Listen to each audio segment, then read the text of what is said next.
अब सोचो, काम करते अगर परमात्मा की याद है तो परमात्मा से हमको क्या मिलेगा? शक्ति मिलेगी ना। सर्वशक्तिवान कौन है? परमात्मा को ही कहा जाता है ना सर्वशक्तिवान। अगर मैं परमात्मा के याद में काम कर रही हूं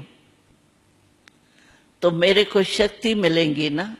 आप देखो, आज आप खाना बना रही हो, कर्म कर रही हो ना। खाना बनाते बनाते आपको कोई ऐसे दुश्मन कोई की खराब बात याद आ गई, आपके हाथ पांव कैसे चलेंगे? अच्छे चलेंगे? नहीं चलेंगे।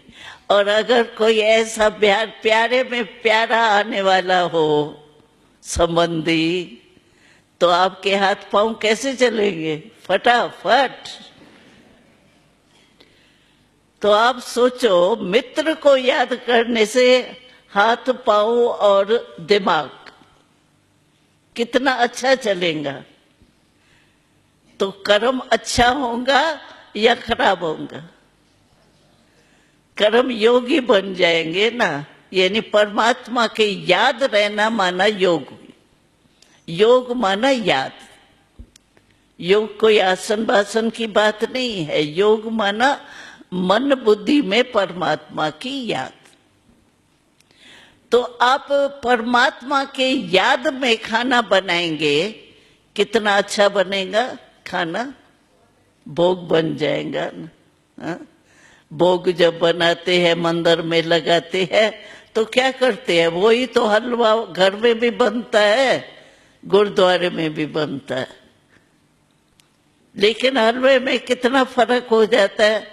वो गुरुद्वारे वाला हलवा अगर मट्टी में भी गिर गया तो भी आप उठा के सफा करके खाएंगी, और घर में प्लेट की प्लेट भी छोड़ देंगी। है तो वही चीज, लेकिन भावना का फर्क हो जाता है ना। तो काम काज छूटेगा नहीं, और ही कार्य में आपके मदद मिलेंगी परमात्मा की, और काम में फायदा होगा। क्यों? परमात्मा एक है।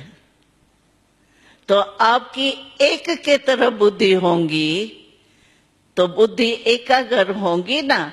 तो आपके दिमाग में जो जजमेंट करनी है, निर्णय करना है, वो कितना अच्छा होगा। कभी भी कोई सोचता है ना, घमसान होगा, कहेंगे शांत करो ना, शांत करो, मुझे सोचना है। अगर परमात्मा की याद में आप काम करेंगे तो परमात्मा की शक्ति मिलेंगी, और आपका काम जो है वो दुगुना तुगुना हो जाएगा। ऐसे कई भाई बहनें आते हैं, भिन्न भिन्न वर्ग में कार्य करते हैं, उन्हों के काम में फर्क पड़ जाता है। क्योंकि मन बुद्धि एकाग्र, यहां वहां भाग दौड़ नहीं करता मन, कभी यहां कभी वहां नहीं घूमता, एकाग्र होता। एकाग्र दिमाग होने के कारण निर्णय बहुत अच्छा होता। और आपकी कोई भी कार्य करते हो, चाहे घर को संभालते हो, चाहे बिजनेस को संभालते हो, प्लेन को संभालते हो, क्यों कुछ भी करते हो, क्योंकि हम सभी के 9 लाख परिवार का अनुभव है, एक हमारा नहीं है। तो आपके और ही कर्म जो है वो श्रेष्ठ कर्म हो जाएगा, निर्णय शक्ति बढ़ जाएगी, दुख शांति खत्म हो जाएंगी। तो नुकसान है या फायदा है? क्या है? फायदा है।